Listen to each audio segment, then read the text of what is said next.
Hey everyone, it's Jamie from Independence Street, NOLA, and I'm here to talk about the Aquarius New Moon happening at 11:45 Central Standard Time, and then February 1st, 12:45 Eastern Standard Time. So it's going to be happening in 12 degrees of Aquarius. And so, as we know, when it's a new moon, it means the sun and the moon are next to each other. So they're in deep conversation, this masculine and feminine energy. And it's all about planting seeds, right? And setting intentions. So, what is interesting about this new moon is that it is conjunct Saturn. And when a planet is conjunct each other, when planets are conjunct each other, it means they're close. They may be, I think, 8 degrees apart or so. I always say it's like when your best friend comes over to spend the night with you, and then you guys kind of like dress the same, or maybe do your makeup the same or something. That's the same energy that the planets have, right? It's they're sharing energies. So this new moon, the sun and the moon, this new moon is conjunct Saturn, and Saturn is still in Aquarius, and Saturn is Aquarius's ancient ruler. But what's interesting about this is that Saturn is at 15 degrees of Aquarius. And this is a new energy point because Saturn never reached 15 degrees of Aquarius in 2021. And so it is just a good idea to be cognizant that there is a new energy here that is going to help you plant these seeds, right? And the idea behind that is that even if you're planting seeds for something that you've planted seeds before, just be open to allow it to unfold the way it needs to grow. What's also interesting is that the new moon is squaring Uranus. And Uranus is the modern ruler of Aquarius. And also, Uranus is still in Taurus. And so the Uranus Saturn squares are nothing new because they kept squaring each other in 2021. I think they had 3 squares. And it's this idea of the energy getting disrupted, right?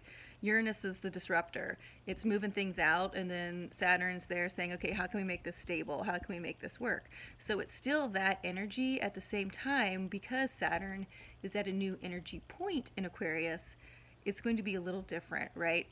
I think it's going to be a little amped up, right? That's what I think. I think it's telling you to stop holding on to things that you don't need to keep holding on to. Like, it's really time to start seeing the possibilities of what can be in your life. So the idea of planting new seeds, even if it's around quote unquote old ideas, let this new energy come into these ideas in order to build something new. Okay? Mercury is still retrograde, and it will turn direct on February 4th. There are still 4 planets in Capricorn, right? And Saturn rules Capricorn. So there's still this energy that we're working through. You know, Mercury's in Capricorn, Pluto's in Capricorn, Mars and Venus are in Capricorn, okay? So it's still this energy that we're working through and finding new ways to solve old problems, quite honestly. I feel like this new moon is going to be pretty subtle. Yes, it will be a square with Uranus, but that energy is nothing new. So see what is coming up that might be agitating you, and then see how you can let it go. See how you can see that energy as a way of quote unquote healing it, or seeing what you need to do in order to resolve it. I think that's a good way to think of it too. So what's also very interesting is that this new moon following on February 1st is also Imbolc. And Imbolc is a Gaelic pagan holiday, and they celebrate Brigid, and it's one of the spokes of the witch's wheel. So for Wiccans, they're different than pagans. It's in the witch's wheel, the wheel of the year. It is one of the spokes. And what Imbolc in February 1st represents is the halfway point between the winter solstice and the spring equinox.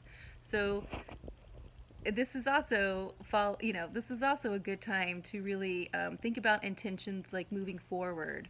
Um, the idea of Imbolc is, or the idea of Bridget, what I read was that it was like Imbolc, like translated into seeds of the mother, right, in the belly of the mother, and so it was this idea where things, signs of spring, start to come out. But I also thought that was very interesting that it was on this Aquarian new moon, when, you know, with new moons it's time to plant new seeds. So I feel like this is a very, I know I say this all the time, but a very powerful new moon. You know, we've got to start getting used to the idea that there is new energy coming in. There are new ideas. There are new ways to solve old problems.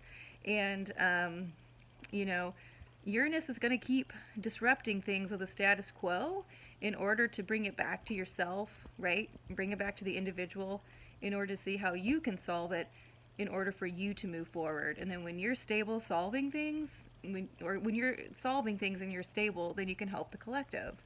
And so just kind of keep that idea going forward.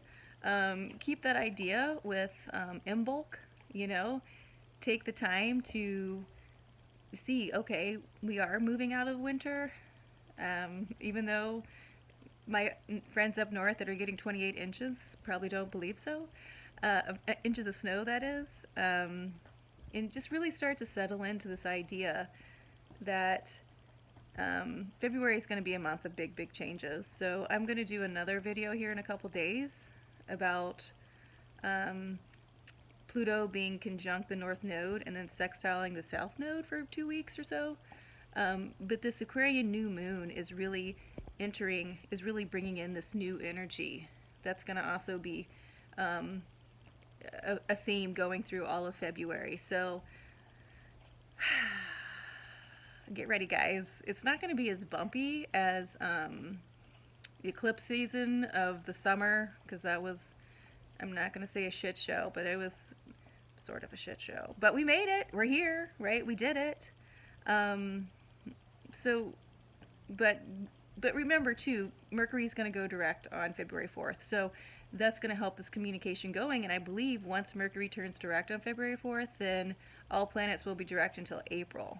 So things are going to start to amp up. So just to recap, Aquarius New Moon, January 31st, February 1st. Plant those new seeds of intention. Realize that Saturn is conjunct this new moon, and so it's bringing in new energy. The new moon is also square Uranus, and so, which is still going to be disrupting things, but because Saturn's at this 15 degrees of Aquarius, that's some new energy coming in. So you can set a new boundary, or, you know, find another way to become stable, right? As Uranus is knocking these things loose that aren't stable anymore, or that don't pertain to your life anymore. But it's, you know, very interesting that we're getting that square with Aquarius's modern ruler and Aquarius's ancient ruler, right? They're pushing things through. Aquarius is a fixed sign, so when things keep pushing on Aquarius, it means we're laying a new foundation. So exciting, right? Okay, so I hope you guys have a great new moon. As always, if you have any questions, feel free to reach out on social media. If you guys want to book an in-person reading with me, you can always do that through the Path of Awakenings website, or call the store. And besides that, I hope you guys stay warm and have a great new moon. And then I'll be back on in a couple days to talk about this Pluto conjunct the North Node. All right, talk to you guys soon. Bye.